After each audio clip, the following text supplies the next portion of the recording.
Hello everyone, welcome back to my channel. आज का जो हमारा टॉपिक है वो कंट्रोल है कि एक्चुअल में कंट्रोल होता क्या है। तो कंट्रोल एक मैनेजमेंट का सबसे बड़ा फंक्शन है। इसके अंदर क्या होता है कि हम हमारी जो एक्चुअल परफॉर्मेंस है उसको हमारे स्टैंडर्ड्स के साथ कंपेयर करते हैं और रिज़ल्ट देखते हैं क्या हम हमारे एक्चुअल जो हमने सोचे थे स्टैंडर्ड्स उनको हम मीट कर पाए या नहीं कर पाए। अगर हम कर पाए तो बहुत अच्छी बात है, अगर हम नहीं कर पाए तो उनके ऊपर क्या हम वर्क कर सकते हैं, हम उनको जान सकते हैं कि ऐसा क्यों हुआ और एक्शन ले सकते हैं। तो मेनली क्या है कि it can be define as control is a comparison and a verification process, कि ये एक कंपैरिजन होता है और एक वेरिफिकेशन प्रोसेस होती है जिसके हेल्प से एक बैलेंस क्रिएट होता है ऑर्गेनाइजेशन के अंदर उनके गोल्स के और उनके जो भी प्री डिटरमाइंड गोल्स है जो उन्होंने पहले बना रखे हैं कि हमें ये गोल्स अचीव करने हैं, उनके ऊपर हम ये चीज़ें मतलब बैलेंस क्रिएट करता है ये, और ये हेल्प करता है उन गोल्स को अचीव करने के लिए। फिर क्या है कि ये हमारे को इस चीज़ में भी हेल्प करता है ताकि हम प्लानिंग अच्छे से कर पाएँ और अच्छे से हम करेक्टिव मेजर पे ले पाएँ कि अगर कोई बाई चांस डेविएशंस आ जाती हैं ऑर्गेनाइजेशन के अंदर तो हम उनको प्लान करके अच्छे से उनका मेज़र ले पाएँ और हम उनको डील कर पाएँ।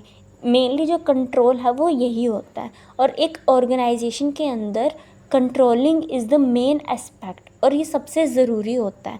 इसीलिए कहते हैं कि जो अगर कंट्रोलिंग अच्छी नहीं है ना किसी भी मैनेजमेंट की तो कुछ भी अच्छा नहीं है उस मैनेजमेंट का। इसीलिए कंट्रोलिंग एक बहुत बड़ा एस्पेक्ट है। इसीलिए कहते हैं कि कंट्रोलिंग जो है वो हमारी मेज़रमेंट तो करती है परफॉर्मेंस को इंक्रीज़ करने का। दूसरी चीज़ क्या करती है कि बूस्टअप करती है। अगर प्रॉफिट्स हो रहे हैं बहुत ज़्यादा तो जो एम्प्लॉयज़ हैं वो मोटिवेट होंगे और वो एफिशिएंसी से वर्क करेंगे। बट अगर लॉस हो रहा है तो जो हमारा मैनेजर है वो खुद ही आस छोड़ देगा और वो सोचेगा कि ऐसा क्यों हो रहा है, और सोचना भी चाहिए।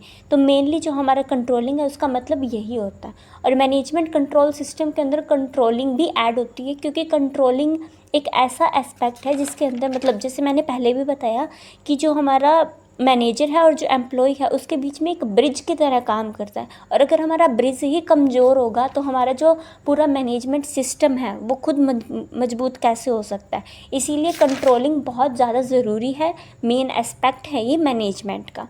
आगे हम पढ़ सकते हैं इसके अंदर क्या है कि जो कंट्रोलिंग है ना ये क्या बोलता है कि हम शॉर्ट में क्या बोल सकते हैं कि knowing exactly what work is to be done, कि कंट्रोलिंग के थ्रू हम क्या जान सकते हैं कि क्वांटिटी में क्वालिटी में कितना मतलब टाइम बचा है और हमने कितना वर्क कंप्लीट कर लिया और कितनी क्वांटिटी में किया है, वो सारी चीज़ें हमें पता चलती हैं। दूसरा कि क्या रिसोर्सेज हमारे पास अवेलेबल हैं जो हम वर्क कर रहे हैं, चाहे वो पर्सनल हो, पर्सनल का मतलब जो भी एम्प्लॉयज़ होते हैं वो, मटेरियल से रिलेटेड कोई भी बात हो या अदर फैसिलिटीज़ हों जो भी हो, ठीक है, कि हमारे पास कितने रिसोर्सेज अवेलेबल है। नेक्स्ट आता है हमारा कि knowing that the work has been done और being done with the resources available within the time, कि जो भी हमने वर्क किया है क्या वो कंप्लीट हो चुका है, जितने हमारे पास रिसोर्सेज अवेलेबल थे उसके अंदर अंदर क्या वो वर्क हमारा हो चुका है। अगर नहीं हुआ है तो क्यों नहीं हुआ है। और इसके अंदर मेन एस्पेक्ट एक और भी है कि क्या हमने जो रीज़नेबल कॉस्ट लगाई थी उसके अंदर हमारा वर्क हुआ है, और जो हमने स्टैंडर्ड ऑफ क्वालिटी लगाया था क्या उसके अंदर काम हुआ है। ये भी कंट्रोलिंग का ही एक फंक्शन है कि कंट्रोलिंग जो भी मतलब कंट्रोलिंग एक ईजी प्रोसेस नहीं है, कंट्रोलिंग एक मतलब वेरिफिकेशन प्रोसेस है। तो उसको कंप्लीट करना भी बहुत ज़रूरी है, और ये सारी चीज़ें कंट्रोलिंग के अंदर ही आ जाती हैं। फिर नेक्स्ट आता है कि जो हमारे डिलेज़ होते हैं, कई बार क्या होता है कि डिले हो जाता है कि हमारे जो प्रोडक्ट्स हैं वो नहीं बन पाते हैं।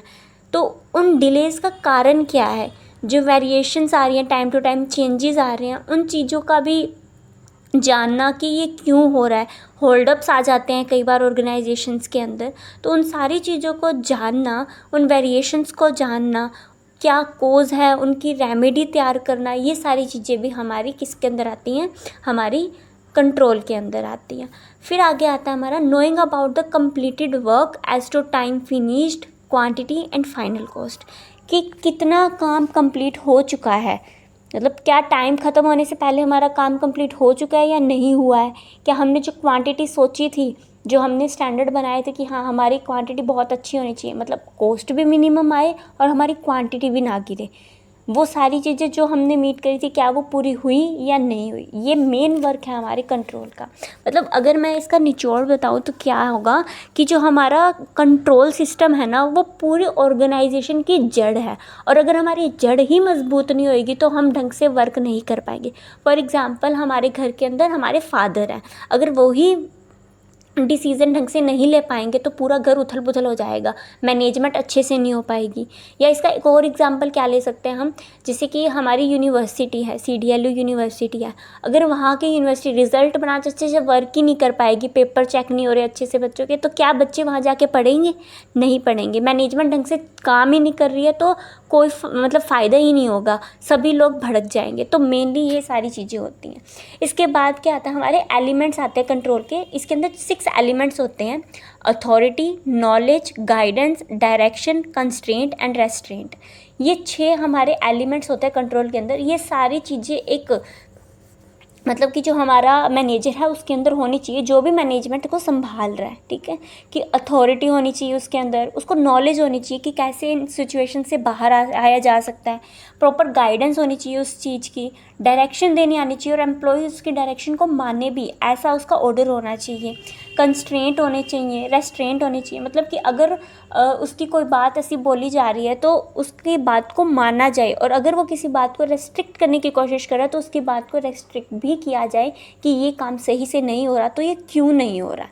और इसी चीज़ के अंदर क्या है कि अगर कोई ऐसी पोजीशन आ जाती है जिसके अंदर मतलब क्या है कि अप्रोप्रिएट वर्क नहीं हो रहा है, तो मैनेजर के पास सिचुएशन है, मैनेजर के पास अथॉरिटी होती है कि वो जान सकता है कि सिचुएशन क्या चल रही है, क्या चीज़ें कैसे हो रही है, उसको करेक्ट कैसे किया जा सकता है, और प्रॉपर वो एक्शन भी ले सकता है उस चीज़ के ऊपर जिसकी भी गलती होगी उसके ऊपर।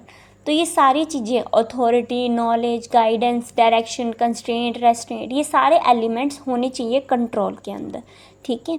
और इसके बाद क्या आता है कि जो टाइप्स है वो कितने हैं कंट्रोल के। मेनली 3 टाइप्स की कंट्रोल होती हैं। वैसे तो बहुत सारे कंट्रोलिंग फंक्शंस होते हैं, कंट्रोल के टाइप्स होते हैं, लेकिन mainly in MCS there are 3 types of control. First जो आता है हमारा वो आता है प्रोएक्टिव और feed forward control, second is concurrent control, third is feedback या प्रोसेस कंट्रोल। मतलब हमारे जो टाइप्स ऑफ कंट्रोल है वो बहुत ज़्यादा इंपॉर्टेंट एस्पेक्ट आ जाता है हमारे MCS का, और ये हमारे सिलेबस में भी बहुत ज़्यादा पूछा जाता है कि टाइप्स ऑफ कंट्रोल कितने हैं, 2 मार्क्स का भी आ जाता है कई बार, तो ये बहुत इंपॉर्टेंट है। तो सबसे पहला क्या है हमारा प्रोएक्टिव या फीड फॉरवर्ड कंट्रोल। इसके नाम से ही पता चल रहा है, प्रोएक्टिव मतलब एक्शन लेने से पहले, मतलब कि हमने प्रोडक्ट अभी बनाया नहीं है उससे पहले ही हमने एक्शन ले लिया, मतलब कि डिस्टर्बेंसेस को कम करने के लिए।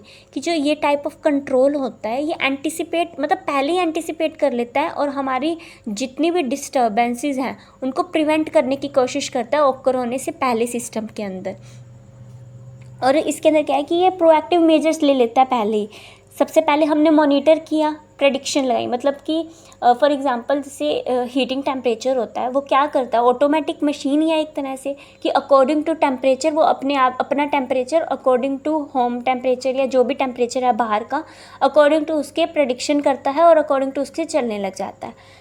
दूसरा एग्जांपल क्या है, कार है, अपने आप मतलब कि जो ऑटोमेटिक कार गाड़ियाँ आती हैं वो क्या है, वो प्रोएक्टिव कंट्रोल ही तो है कि जैसे मैंने क्या किया, मैं गाड़ी चला रही हूँ तो उसको तो नहीं पता ना कि अब कौन सा गियर लगाना है कौन सा नहीं लगाना, कुछ नहीं पता, अकॉर्डिंग टू मतलब गाड़ी के या अकॉर्डिंग टू रोड के वो ऑटोमेटिकली ही मतलब गियर लग जाता है। तो वो हमारा प्रोएक्टिव या फीड फॉरवर्ड कंट्रोल है कि सबसे पहले मॉनिटर किया जाता है पूरी प्रोसेस को कि क्या चीज़ कैसे हो रही है, फिर प्रेडिक्शन किया जाता है और फिर एडजस्टमेंट किया जाता है। ये मेनली यूज़ होता है मैन्युफैक्चरिंग में और केमिकल प्रोसेसिंग के अंदर। और ये सबसे मतलब बहुत इम्पॉर्टेंट पॉइंट है और सबसे इम्पॉर्टेंट कंट्रोल आ जाता है इसके अंदर। सेकंड है हमारा कॉन्करेंट कंट्रोल।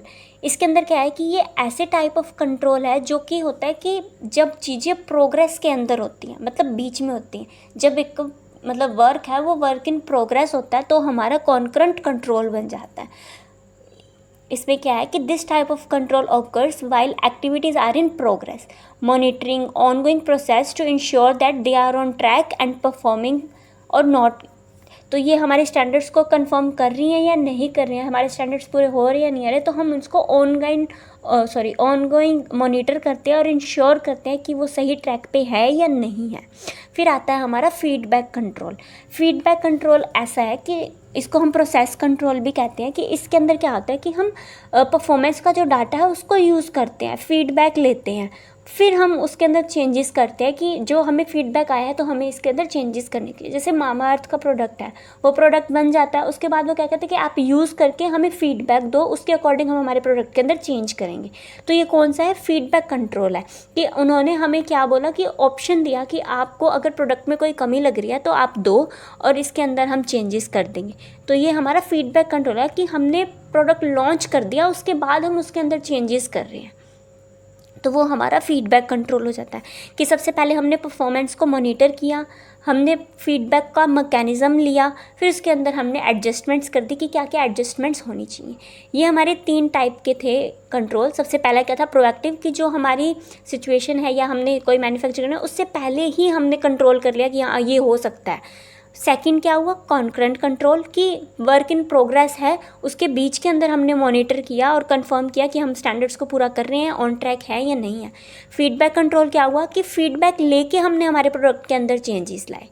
आई होप आप लोगों को समझ में आया होगा, and thank you for watching. Thanks a lot.